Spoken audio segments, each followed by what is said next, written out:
ಕೇಳಿದ್ವಿ big boss ಮನೆಗೆ ಬೀಗ ಬಿದ್ದಿದೆ ಅಂತ. ಬಟ್ ಎಲ್ರಿಗೂ ಇರುವಂತಹ ಕುತೂಹಲ, ಎಷ್ಟು ದಿನ ಈ ಹೈ ಡ್ರಾಮಾ ಕಂಟಿನ್ಯೂ ಆಗುತ್ತೆ, ಎಷ್ಟು ದಿನ ಬೀಗ ಜಡದೇ ಇರ್ತಾರೆ, ಎಷ್ಟು ದಿನ ಕಂಟೆಸ್ಟೆಂಟ್ಗಳು ಅಂತರಾಗಿರ್ತಾರೆ ಅಂತ. ಈ ಬೆನ್ನಲ್ಲೇ ತುಂಬಾ ಜನ ಬಿಗ್ ಬಾಸ್ನ ಮಾಜಿ ಸ್ಪರ್ಧಿಗಳು ರಿಯಾಕ್ಷನ್ ಕೊಡ್ತಾ ಇದ್ದಾರೆ.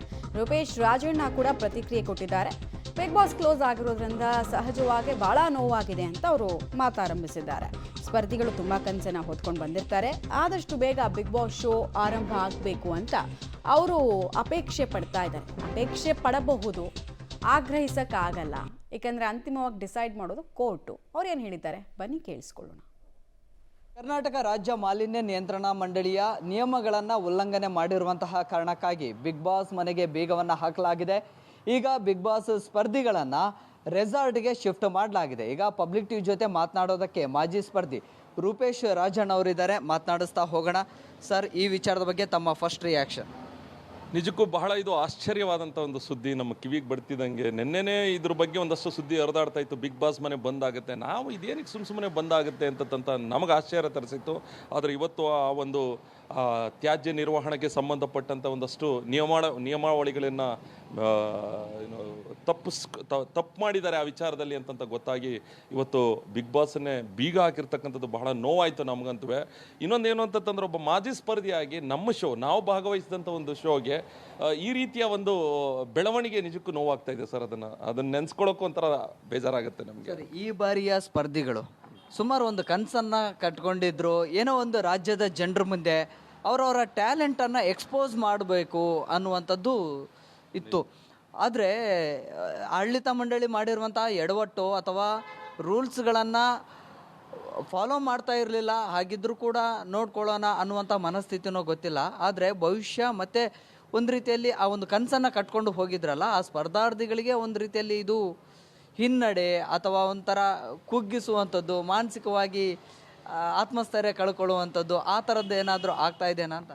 ಆ್ಯಕ್ಚುಲಿ ಇನ್ನೊಂದು ಏನು ಅಂತಂದರೆ ನೋಡಿ, ಒಂದು ವಾರ ಆಗಿದೆ ಶೋ ಪ್ರಾರಂಭ ಆಗಿ. ಕಳೆದ ವಾರ ಸುದೀಪ್ ಅವರು ಬಂದರು, ವೀಕೆಂಡ್ ಮಾಡಿ ಮುಗಿಸಿ ಹೋದರು ಕಿಚ್ಚನ ಮಾತುಕತೆ ಅಂತ ಹೇಳಿ.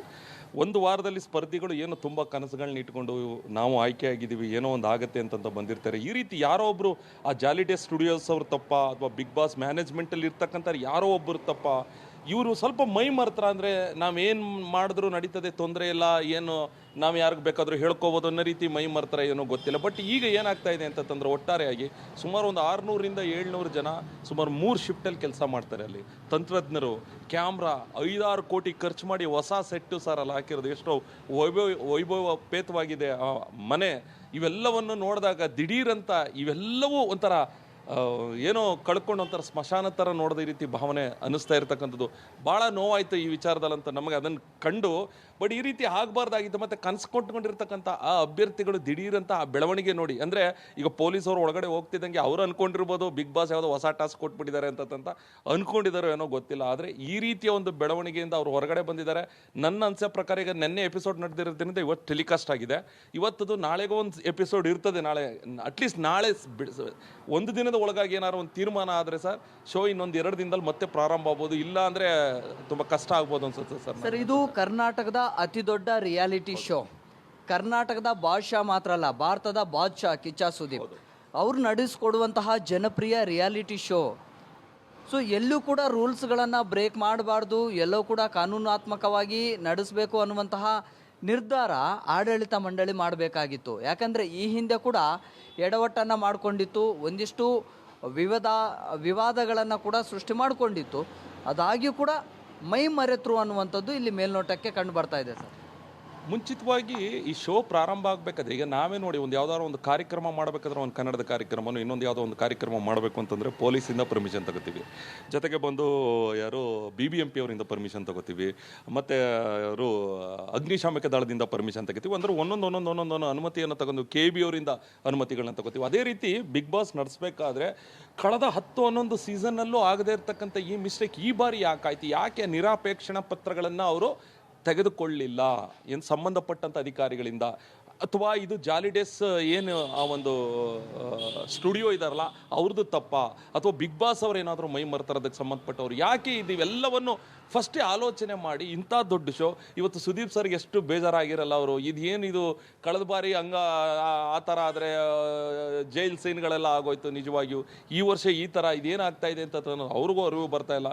ಯಾಕೆ ಈ ರೀತಿ ಗೊತ್ತಿದ್ದು ಈ ಥರ ಒಂದು ದೊಡ್ಡ ರಿಯಾಲಿಟಿ ಶೋ ಈ ರೀತಿ ಮಾಡಿಕೊಂಡ್ರು ಅನ್ನೋದು ನಮ್ಗೆ ಅರ್ಥ ಆಗ್ತಾ ಇಲ್ಲ. ಬಟ್ ಒಬ್ಬ ಕಂಟೆಸ್ಟೆಂಟ್ ಆಗಿ ನನಗೆ ನಮ್ಮ ಶೋ ಈ ರೀತಿ ಆಗೋದು ನಮ್ಗೆ ಇಷ್ಟ ಇಲ್ಲ. ಒಂದು ಒಳ್ಳೆ ಸಕಾರಾತ್ಮಕವಾದ ಬೆಳವಣಿಗೆನ ಈ ವಿಚಾರದಲ್ಲಿ ನಾನು ನೋಡೋದಕ್ಕೆ ಇಷ್ಟಪಡ್ತೀನಿ ಸರ್. ಬಿಗ್ ಬಾಸ್ ಮನೆಯಲ್ಲಿ ಇದ್ದು ಬಂದಂಥವ್ರು ತಾವು. ಸೊ ಆಗಲೇ ಹೇಳ್ತಾ ಇದ್ರಿ, ಒನ್ಸ್ ರೆಕಾರ್ಡಿಂಗ್ ಶುರು ಆಯಿತು ಅಂದರೆ ಎಷ್ಟು ಎಪಿಸೋಡ್ಗಳಿಗೆ ಆಗುವಷ್ಟು ಮಾಡ್ತಾರೆ, ಜೊತೆಗೆ ಅದನ್ನು ಬ್ಯಾಕ್ ಎಂಡಲ್ಲಿ ಹೇಗೆ ಇಟ್ಕೊಂಡಿರ್ತಾರೆ. ಸೊ ಈಗಿನ ಬೆಳವಣಿಗೆಗಳು ಸದ್ಯಕ್ಕೆ ಕ್ಲಿಯರ್ ಆಗಲಿಲ್ಲ ಅಂತಂದರೆ ಎಷ್ಟು ದಿನ ತನಕ ಓಡಿಸ್ಬೋದು, ಎಷ್ಟು ಎಪಿಸೋಡ್ ಆಗ್ಬೋದು? ನನ್ನ ಪ್ರಕಾರ ಸರ್ ಎಪಿಸೋಡ್ ಈಗ ನೋಡಿ, ಇವತ್ತು ಆ್ಯಕ್ಚುಲಿ ಬಿಗ್ ಬಾಸನ್ನು ಬಂದ್ ಮಾಡಿರ್ತೀನಿ ನಮ್ಮನೇನ. ನಿನ್ನೆ ಏನು ಶೂಟ್ ಆಗಿತ್ತು ಅದನ್ನು ಇವತ್ತು ಇಟ್ಕೊಂಡಿರ್ತಾರೆ, ಇವತ್ತು ಟೆಲಿಕಾಸ್ಟ್ ಆಗುತ್ತೆ. ನಾಳೆಗೆ ಇವತ್ತು ಸಂಜೆ 7-7:15 ಬಂದಾಗಿರೋದು ಅಂತ ಗೊತ್ತಾಯ್ತು ನನಗೆ. ಸೊ 7:30 ತನಕ ಏನು ನಿನ್ನೆ ರಾತ್ರಿಯಿಂದ 7:30 ತನಕ ಏನಾಗಿರ್ತದೆ ಅದನ್ನು ಶೂಟ್ ಮಾಡಿ ನಾಳೆಗೂ ಹಾಕೋಬೋದು. ಅಥವಾ ನಾಳೆ ಒಂದು ದಿನದನ್ನೇ ಮನ್ಸು ಮಾಡಿದ್ರೆ 2 ಎಪಿಸೋಡ್ ಆಗಿ ಕನ್ವರ್ಟ್ ಮಾಡ್ಕೋಬೋದು ಅವರು. 2 ಎಪಿಸೋಡ್ ಅಂದರೆ ಅಟ್ಲೀಸ್ಟ್ ನಾಳಿದ್ದಕ್ಕೂ ಪುಷ್ ಮಾಡ್ಕೋಬೋದು. ಇಲ್ಲ ಅಂತಂದರೆ ಹಂಗೂ 2 ದಿನ ಇನ್ನೂ ಡಿಲೇ ಆಗ್ತಾ ಇದೆ ಅಂದರೆ ಈ ವಾರಾಂತ್ಯ ಸುದೀಪ್ ಸರ್ದು ಏನು ವಾರದ ಮಾತುಕತೆ ಕಿಚ್ಚನ ನಮ್ಮ ಜೊತೆ ಅದನ್ನು ಬೇಕಾದ್ರೆ ರೀಟೆಲಿಕಾಸ್ಟ್ ಮಾಡ್ಕೊಂಡು ಹೆಂಗೋ ಒಂದು 3-4 ದಿನ ಮ್ಯಾನೇಜ್ ಮಾಡ್ಕೋಬೋದು. ಬಟ್ ಆದರೆ ಒಂದ್ಸತಿ ಸ್ಪರ್ಧಿಗಳು ಹೊರಗಡೆ ಬಂದು ಪುನಃ ಅವರಲ್ಲಿ ಗಾಬರಿ, ಪೊಲೀಸರು ಈ ಥರ ಎಲ್ಲ ಬಂದಿದ್ದಾರೆ, ಇದು ಏನಪ್ಪ ನಡೀತಾ ಇದೆ ಅನ್ನೋ ಒಂದು ಗಾಬರಿಲಿ ಅವರು ಬಂದಿರ್ತಾರೆ. ಬಟ್ ಇದನ್ನು ಯಾವ ರೀತಿ ಮ್ಯಾನೇಜ್ ಮಾಡ್ತಾರೆ ಅಂತ ನನಗೂ ಅರ್ಥ ಆಗ್ತಾ ಇಲ್ಲ. ಅಟ್ಲೀಸ್ಟ್